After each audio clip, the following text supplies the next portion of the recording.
കണ്ണൂർ വളപട്ടണത്ത് വൻ കവർച്ച. വ്യാപാരിയായ വളപട്ടണം മന്ന സ്വദേശി അഷ്റഫിന്റെ വീട്ടിൽ നിന്ന് 1 കോടി രൂപയും 300 പവനും കവർന്നു. വീട്ടിൽ ആളില്ലാതിരുന്ന സമയമാണ് കവർച്ച നടന്നത്. വീട്ടുകാർ തിരികെ എത്തിയപ്പോഴാണ് മോഷണ വിവരം അറിയുന്നത്. കെ വി ബൈജു നൽകും കൂടുതൽ വിശദാംശങ്ങൾ. ബൈജു, വലിയ മോഷണമാണ് നടന്നത്. ഇതെപ്പോഴായിരുന്നു സംഭവം? എന്താണ് ഈ മോഷണത്തിന്റെ കൂടുതൽ വിശദാംശങ്ങൾ? പോലീസ് പ്രതികളിലേക്ക് എത്താറായോ? എന്താണ് സംഭവം?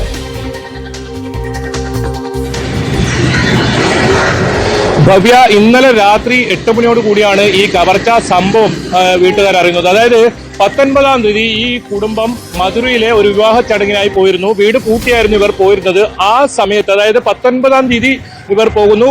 20-ാം തീയതിയാണ് ഈ കവർച്ച നടന്നതെന്നാണ് CCTV ദൃശ്യങ്ങളിൽ നിന്നും പോലീസിന് ഇപ്പോൾ മനസ്സിലാക്കാൻ സാധിച്ചത്. എന്തായാലും 2 പേരുടെ ദൃശ്യങ്ങൾ, അതായത് ഫോട്ടോ ഇപ്പോൾ ഇവർക്ക് പോലീസിന് കിട്ടിയിട്ടുണ്ട്. പക്ഷെ മുഖം മറച്ച നിലയിലാണ്. അതേസമയം തന്നെ ഈ വീട്ടിനകത്ത് വലിയ തോതിൽ ചുറ്റും CCTV ക്യാമറകളുണ്ട്. പക്ഷേ ഇതിന് DVR ഈ മോഷ്ടാക്കൾ കൊണ്ടുപോയി എന്നാണ് പോലീസ് ഇപ്പോൾ വ്യക്തമാക്കുന്നത്. എന്തായാലും 2 പേരുടെ മുഖം മറച്ച നിലയിലുള്ള ദൃശ്യങ്ങൾ പോലീസിന് കിട്ടിയിട്ടുണ്ട്. ഈ വീട് സ്ഥിതി ചെയ്യുന്നത് ഈ വലിയ തിരക്കുള്ള ഒരു പ്രദേശത്താണ്. വളപട്ടണത്തിന് സമീപത്തായുള്ള ആ സ്ഥലത്താണ് ഇത്തരത്തിൽ 300 പവനും 1 കോടി രൂപയും കവർച്ച ചെയ്തിരിക്കുന്നത്. രാത്രി 8 മണിക്കാണ് ഈ കവർച്ച നടന്നതെന്ന് നോക്കണം. ആ സമയത്ത് കവർച്ച നടക്കുന്നു. ഏതായാലും വീട്ടുകാർ ഇന്നലെയാണ് തിരിച്ചെത്തിയത്. ഇന്നലെ തിരിച്ചെത്തിയപ്പോഴാണ് വീട് ഇത്തരത്തിൽ തകർത്ത നിലയിൽ, വീടിന്റെ അടുക്കള ഭാഗത്തെ ഗ്രിൽസ് തകർന്ന നിലയിൽ കണ്ടത്. പിന്നീട് ഇവരുടെ ഒരു ലോക്കറുണ്ട്. ലോക്കറിൽ പരിശോധിച്ചപ്പോഴാണ് ഈ പണം നഷ്ടപ്പെട്ടതായ വിവരം അറിയുന്നത്. അതിനെ തുടർന്നാണ് അഷ്റഫ്, വീട്ടുടമസ്ഥരായ അഷ്റഫ് വളപട്ടണം പോലീസിൽ പരാതി നൽകുന്നത്. ഏതായാലും പോലീസ് ഇപ്പോൾ ഫോറൻസിക് വിദഗ്ധരും ഡോഗ് സ്ക്വാഡും ഒക്കെ എത്തിയിട്ടുണ്ട്. പോലീസ് അന്വേഷണം ഊർജിതമാക്കിയിട്ടുണ്ട്. ഏതായാലും ഈ വീടുമായി അടുത്ത ബന്ധമുള്ള, അല്ലെങ്കിൽ ഈ വീട്ടുകാരുമായി കൃത്യമായി ചലനങ്ങൾ അറിയുന്ന ആളുകളായിരിക്കാം ഈ കവർച്ച നടത്തിയെന്ന ഒരു നിഗമനം പോലീസ് പങ്കുവെക്കുന്നുണ്ട്. 3 അംഗ സംഘമാണ് ഇദ്ദേഹം വലിയ തോതിലുള്ള ഒരു അരി കച്ചവടമാണ് ഇദ്ദേഹത്തിന്. മൊത്ത വ്യാപാരിയാണ്. അതുകൊണ്ട് തന്നെ വലിയ തോതിലുള്ള പണം ഇടപാടൊക്കെ നടക്കുന്നതുകൊണ്ടായിരിക്കാം ഒരു പക്ഷേ വീട്ടിൽ ഇത്രത്തോളം പണം എത്തിയത്. പ്രധാനപ്പെട്ട സംശയം, കാരണം ഒരാൾക്ക് കൈവശം വെക്കാൻ സാധിക്കുന്ന പണത്തിലെ ഒക്കെ ഒരു കൃത്യമായ അളവ് ഉണ്ട് എന്നിരിക്കെ ഇത്രമാത്രം, അതും 1 കോടി രൂപയും 300 പവനും ഒക്കെ വീട്ടിൽ സൂക്ഷിക്കുക എന്ന് പറയുന്നത് തന്നെ നിയമവിരുദ്ധമാണ്. അത് എങ്ങനെ ഇത്രമാത്രം പണം എന്നുള്ളത്, അതിന്റെ ഉറവിടം ചോദ്യം ചെയ്യപ്പെടേണ്ടതുണ്ട്. അത് വീട്ടിൽ സൂക്ഷിച്ചത് ചോദ്യം ചെയ്യപ്പെടേണ്ടതുണ്ട്. ഒപ്പം അത് കൃത്യമായി മോഷണം പോവുകയും ചെയ്തിരിക്കുന്നു, അല്ലെ?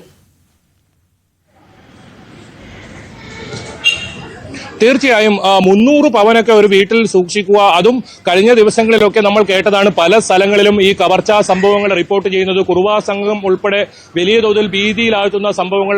ഈ സമയത്തും ഇത്തരത്തിലുള്ള വലിയ തുക വീട്ടിൽ സൂക്ഷിക്കുക, അതും ഭവ്യ സൂചിപ്പിച്ചതുപോലെ തന്നെ ഇത്രയും വലിയ തുക എങ്ങനെ വീട്ടിൽ സൂക്ഷിക്കും? അത് നിയമപരമായി അതിന് എന്തൊക്കെ തടസ്സങ്ങളുണ്ട്? ഒരു പക്ഷേ ഇതിലും കൂടുതൽ പണം ഇവിടുന്ന് നഷ്ടപ്പെട്ടിട്ടുണ്ടോ എന്നൊക്കെ അറിയേണ്ടതുണ്ട്. ഏതായാലും പോലീസ് ഇത് സംബന്ധിച്ചൊക്കെ അന്വേഷണം ആരംഭിച്ചിട്ടുണ്ടെന്നാണ് ഇപ്പോൾ അല്പസമയം മുമ്പ് പോലീസുമായി ബന്ധപ്പെട്ടപ്പോൾ മനസ്സിലാക്കാൻ സാധിക്കുന്നത്. എന്തായാലും ഊർജിതമാണ് അന്വേഷണം എന്ന് പറയുമ്പോഴും ഈ CCTV, വീട്ടിൽ നിറയെ CCTV ക്യാമറയാണ്. നമുക്ക് ദൃശ്യങ്ങളിൽ കാണാം.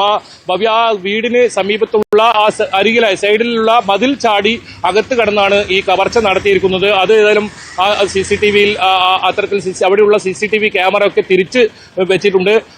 അതിനുശേഷം അടുക്കള ഭാഗത്തേക്ക് പോവുകയും അടുക്കള ഭാഗത്തെ ഗ്രിൽസ് തകർത്താണ് ഈ മോഷ്ടാക്കൾ വീടിനകത്ത് കടന്നത്. വീടിന്റെ ബെഡ്റൂമിൽ ഉണ്ടായിരുന്ന ഈ ലോക്കർ, ആ ലോക്കർ തകർത്താണ് ഇത്തരത്തിൽ പണം കവർച്ച ചെയ്തിരിക്കുന്നത്, സ്വർണം കവർച്ച ചെയ്തിരിക്കുന്നത്. എന്തായാലും നേരത്തെ പറഞ്ഞതുപോലെ തന്നെ വീടുമായി കൃത്യമായി പരിചയമുള്ള ആളുകളായിരിക്കാം. കാരണം ഈ വീട്ടുകാർ ഇവിടെ ഇല്ല എന്ന് മനസ്സിലാക്കി 19-ാം തീയതി വീട്ടുകാർ പോകുന്നു. 20-ാം തീയതി തന്നെ ഈ കവർച്ച നടക്കുന്നു എന്നാണ് അതിൽ നിന്ന് നമുക്ക് പോലീസിൽ നിന്ന് ലഭിക്കുന്ന വിവരം. 20-ാം തീയതി കവർച്ച നടന്നിട്ടുണ്ട്. ഇന്നലെയാണ് കുടുംബം തിരിച്ചെത്തിയത്. കുടുംബം തിരിച്ചെത്തിയപ്പോൾ, ഇന്നലെ രാത്രി തിരിച്ചെത്തിയപ്പോഴാണ് ഈ കവർച്ച വിവരം അറിയുന്നത്. പിന്നീട് വളപട്ടണം പോലീസിൽ ഇത്തരത്തിൽ പരാതി നൽകുകയായിരുന്നു. പരാതിയിൽ ഇവർ വ്യക്തമാക്കുന്നത് 300 പവനും 1 കോടി ഇത്രയും പണം നഷ്ടപ്പെട്ടു എന്നാണ്. ഏതായാലും ഇതിൽ കൂടുതൽ പണം നഷ്ടപ്പെട്ടിട്ടുണ്ടോ, അതിൽ കൂടുതൽ സ്വർണം നഷ്ടപ്പെട്ടിട്ടുണ്ടോ എന്നൊക്കെ പോലീസിന്റെ അന്വേഷണം നടക്കുന്നുണ്ട്. അതോടൊപ്പം ഇത്രയും വലിയൊരു തുക അത് നിയമപരമായി വീട്ടിൽ സൂക്ഷിക്കുന്നതിന് പ്രശ്നങ്ങളുണ്ട്. അത് സംബന്ധിച്ചും പോലീസ് അന്വേഷണം എന്തായാലും ഉണ്ടാകും. എന്തായാലും ഈ സമീപത്തൊന്നും അടുത്ത കാലത്തൊന്നും വലിയ തോതിലുള്ള ഇത്തരത്തിലുള്ള കവർച്ചകളൊന്നും റിപ്പോർട്ട് ചെയ്തിട്ടില്ല എന്നാണ് നാട്ടുകാർ ഉൾപ്പെടെ പറയുന്നത്. അങ്ങനെയെങ്കിൽ ഈ വീട് നേരത്തെ സൂചിപ്പിച്ചതുപോലെ തന്നെ വീടുമായി കൃത്യമായി അറിയുന്നവരായിരിക്കും. അങ്ങനെയെങ്കിൽ വളരെ വേഗം തന്നെ ഈ മോഷ്ടാക്കളിലേക്ക് പോലീസിന് എത്താൻ സാധിക്കുമെന്ന് തന്നെയാണ് പോലീസ് പ്രതീക്ഷിക്കുന്നത്. വീട്ടിൽ നിറയെ CCTV ക്യാമറകളാണെങ്കിലും ആ CCTV ക്യാമറകളുടെ DVR മോഷ്ടാക്കൾ കൊണ്ടുപോയിട്ടുണ്ടെന്ന് പോലീസ് പറയുന്നുണ്ട്. മറ്റ് ക്ലൗഡോ മറ്റേതെങ്കിലും സംവിധാനങ്ങളിൽ ഇത് ശേഖരിച്ചിട്ടുണ്ടോ, ദൃശ്യം ശേഖരിച്ചിട്ടുണ്ടോ എന്ന കാര്യത്തിൽ വ്യക്തതയില്ല. ഏതായാലും ഫോറൻസിക്കിന്റെയും ഡോഗ് സ്ക്വാഡിന്റെയും പരിശോധന പൂർത്തിയായാൽ മാത്രമേ വിശദമായ ഒരു പരിശോധന വീടിനകത്തുണ്ടാകൂ. എന്നാലും ഞെട്ടിക്കുന്ന വിവരം തന്നെയാണ് ഇന്ന് രാവിലെ കണ്ണൂരിൽ നിന്നും വരുന്നത്. ഇത്രത്തോളം വലിയ ഒരു മോഷണം ഈ സമീപകാലത്ത് കണ്ണൂർ ജില്ലയിൽ തന്നെ ഉണ്ടായിട്ടില്ല.